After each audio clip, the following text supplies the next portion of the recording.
When I walk into a firehouse, I think about the strength, unity, and solidarity of what the PFFM is. And when I talk to the current members, we talk about that foundation, we talk about that generational history, and we talk about the future, their future.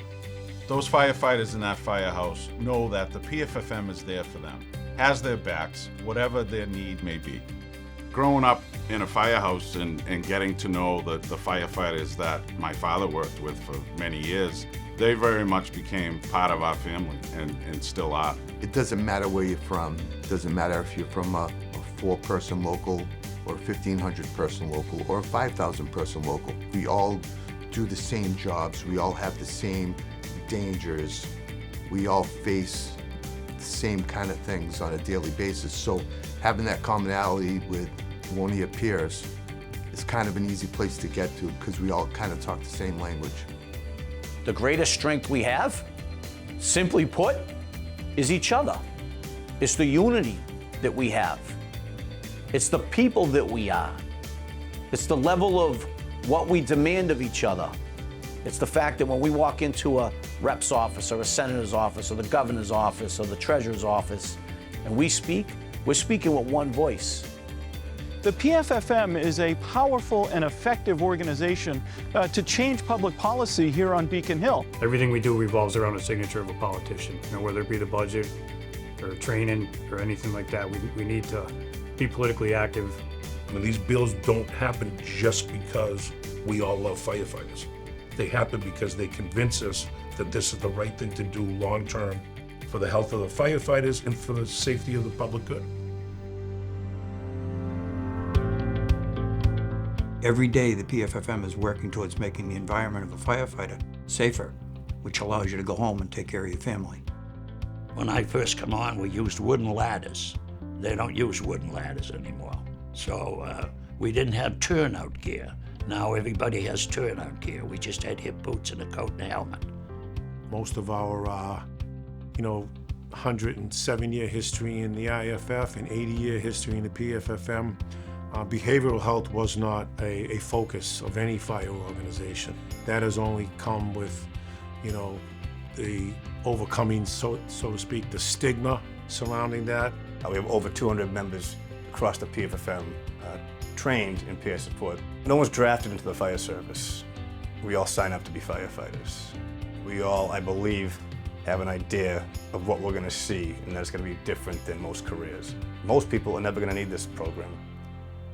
But those that do, we want you to know that we're there for you to get you back on track to doing that job that you love and get to retirement. And if you need us after retirement, we'll be there for you as well. One of the big things we have right now is keeping our members healthy.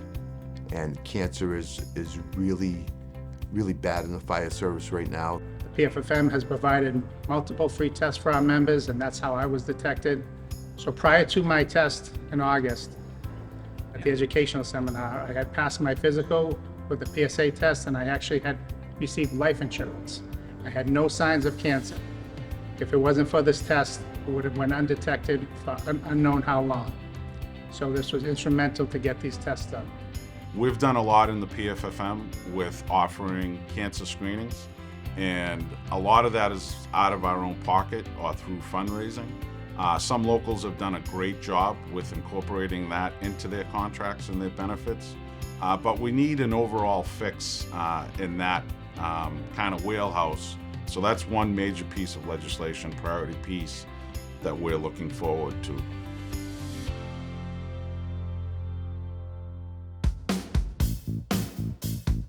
It doesn't matter whether you're big or small in the PFFM.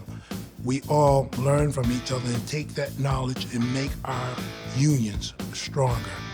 When we reach impasse and we feel like we can go no further, we have someone to reach to, and that's the JLMC. Bring our contracts there to push for our members to have the benefits they deserve fought for.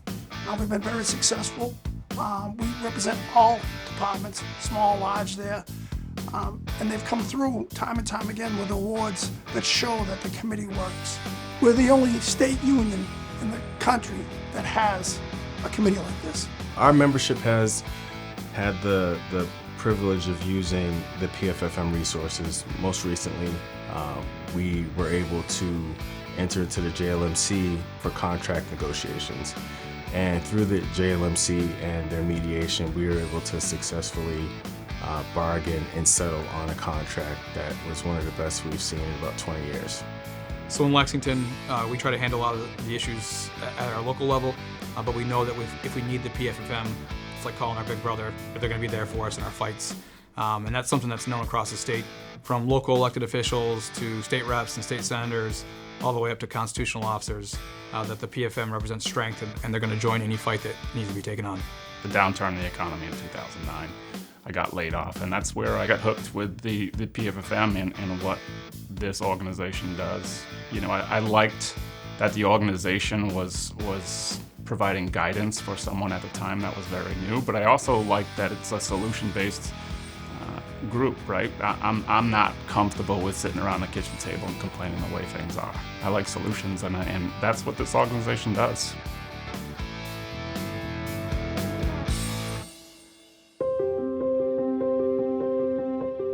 So we had a couple of tough months back at the beginning of the year.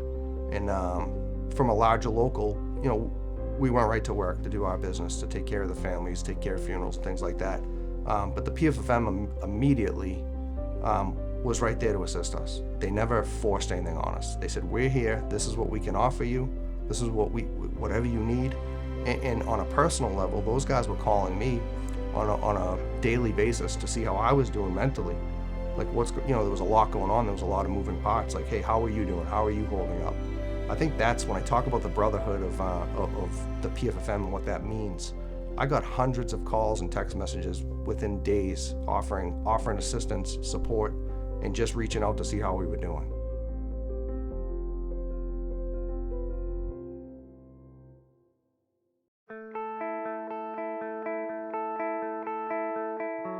The PFFM has done wonderful at crowdfunding within themselves. What I would like to see us do is tap into Boston's philanthropy in a deeper way.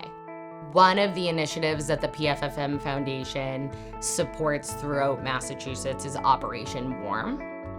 The goal is to provide warm coats and jackets to children who need it. But not only do they provide these coats and jackets, the firefighters really show up. They show up in their trucks and their gear, and they go into these locations and they really engage with the children of various ages, the parents. It's a real kind of community outreach. Team PFFM has a Pan Mass Challenge team. This is my third year riding. And it's important to me because it's a way for me to support my brothers and sisters and also ride a bike, which I love. Last year, we combined our money with Local 718, and we donated almost $250,000 to Dana-Farber.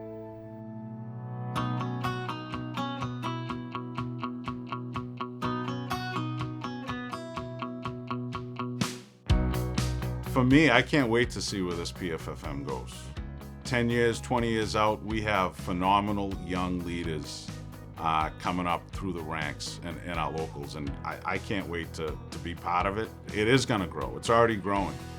We have new locals coming in, we have new locals forming. You know, as the state grows and as those departments that were not full-time, they're turning into full-time departments and they're joining the PFFM.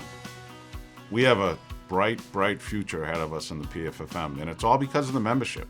This is membership driven. I'm fortunate enough to get to lead our membership, and I love doing it, but it's our members that make up this PFFM.